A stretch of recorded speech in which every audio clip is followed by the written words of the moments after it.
Happy Friday, Clarets. Here we are. Yeah, going to do a quick one today. I thought I'd do a quick one, not really previewing the Chelsea game or anything like that, but more to talk about the absolute clusterfudge of a PR disaster yet again that's come out from the FAB meeting, the Fan Advisory Board meeting this weekend. So the long and short of it is that in the meeting on Wednesday night that took place, it came out that, sorry, I'm just trying to not get killed by a car.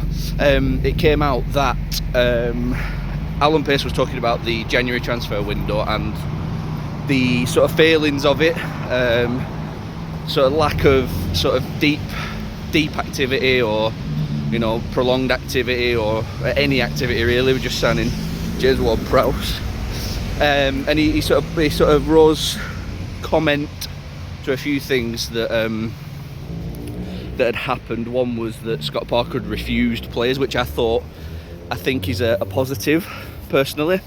I think that's a good sign that he's turning down players, because it just highlights the issues we've got further up. It's a little bit beyond Scott Parker. I know I've got my gripes tactically with him, but he accepts that the recruitment team are providing players that are just not going to improve this team, which is a whole new probably series of videos really discussing that. And then he spoke about what else was it that he spoke about? So he spoke about Scott Parker refusing players, pricing out, which is fine. I understand that, because players are going to want a premium fee to come to us in the absolute shit show of a season that we are in. So I get that. But then one of the points that he muted, now it's more of an ad-lib, I've not got the word for word what he said, but he spoke about how the toxicity of the fans and the abuse from fans has put players off, and players have raised concerns about joining the club, which I personally think is a load of nonsense. Again, I'm not going to swear too much on this channel, but I think it's a load of BS. I am fairly confident that any player worth his salt that is worth signing for this football club is going to be one that isn't bothered by what us fans think. I know we all think we've got something to say. I know I do, but whether anyone listens high up above, I doubt it. So for a player to come to a club and say, yeah, I'm not signing because I might get shouted at because some fat middle-aged northern man that's got now better to do than to talk about Burnley in his spare time might say some naughty things at me, I think it's just a load of bollocks, basically. I don't know why he's come out and said it.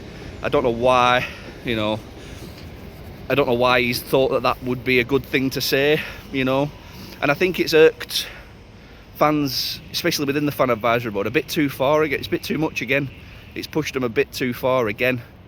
And it meant, it's meant that they've come out and they've spoke about it, which, it's not something we get a lot of information from, is the Fan Advisory Board, because it's a little bit of a closed shop, rightly or wrongly. I've got my views on it, but I get that some things, can be done, that need to be remained behind closed doors, basically. And I'm accepting with that. I'm happy with that. But this has obviously gone too far for some members, and they wanted to share the information that was first picked up on the Be All End podcast. So shout out to them, and they've gone with it. So I thought I'd follow up this afternoon once the dust has settled. Those that watch will get the reference to my crap videos. Just come on here and just basically give my 2 pence worth, basically. And yeah, I think his comments are needlessly inflammatory again. I think it's just, there's no need to be making comments like this as a football club owner. I didn't realise that was there, massive Vimto bottle. There's no need for him to sort of inflame the situation more than it already is. There's already a fan frustration towards the club at the minute across all departments, so for them to go and poke that bear with a stick further just seems really reckless and seems really stupid and naive. I think that's probably the key word. Now, I don't know what action will come of this, because I think the people that, I think they'll soon get found out, the people that have been speaking about it. So I imagine this might be probably the end of the Fan Advisory Board as we know it, because it is a Premier League mandate. I know the club have done it outside of the Premier League seasons.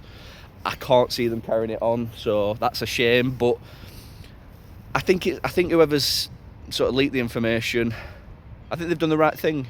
I sort of sort of had contact with one or two of them over the past day or so.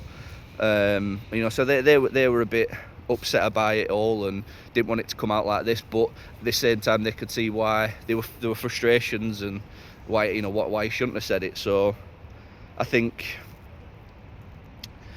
as well, to caveat all this in this video, like he did mention as well that he was getting abuse and Scott Parker was getting abuse. Scott Parker's family and Alan Pace's family, he's getting abuse online and in person, and that's not good. That's not acceptable. Like, I channel my frustrations very much down the football corridor. It's very much, it doesn't stray off that. It's very much football business. That is it. It never gets personal. It never gets racial about sort of where people are from. I know a lot of people do like to throw the American stick at these owners, and I don't have any problems with that.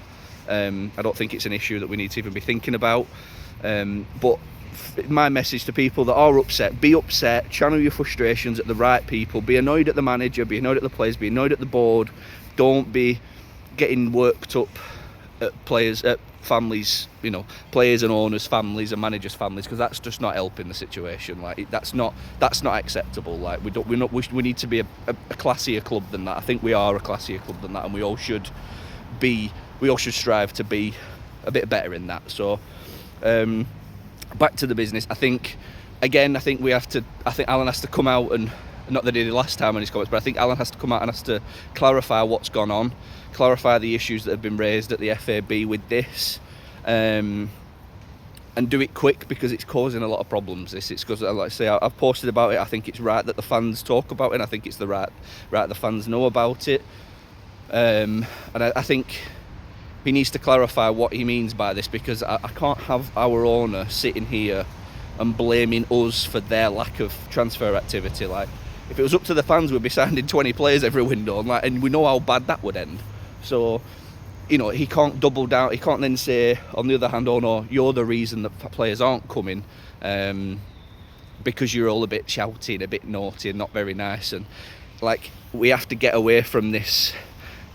The ownership group are very, very, very non-critical online. They do not want negative press. They don't want any negative feedback, they don't want anything. They don't even want constructive criticism. They are very, very sunshine and rainbows. That is across the board, and it has to stop.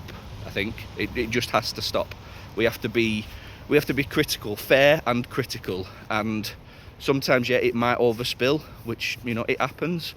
Likewise from the other way, you know, Alan sometimes gets frustrated and it overspills. It's fine, it happens. But again, we have to keep our frustrations in the football corridor. Do not stray off from that, because that's when it gets really toxic, and you can end up with a real breakdown in fan and ownership relationships, and we don't want that. Like, we want to salvage these relationships, and we want to, you know, be working with these custodians of the club, and whoever comes in next after them, we want to work with them, and I want them to listen to us. And the only way that can happen is if we are fair, firm, and not, you know, personal. I think if we keep it all like above board and business related, then I think everyone's happy with that. You know, they're all big enough businessmen and big enough men to accept a bit of frustration towards them, but doing it to fans, to families and stuff like that, it's not acceptable. So yeah, a lot to unpack in that. Intrigued to see how it's unfolding. It's not going down well online, but nothing ever does these days. Again, it's just fueling that frustration fire, and yeah, it'll be interesting to see what we do on Saturday against Chelsea. I'm not holding out for much. I think it'll be a bit of a spanking, but I'll jump on one of these again over the weekend and give some pre-match thoughts and a bit of an update, maybe, if we get one, about this absolute PR disaster yet again. So yeah, cheers for watching. Get your comments in. I'm doing that YouTuber thing. Get your comments in, and let us know what you think. Good or bad, disagree, agree with me, whatever. Put your want down. Pretty chilled, non-reaction Ray.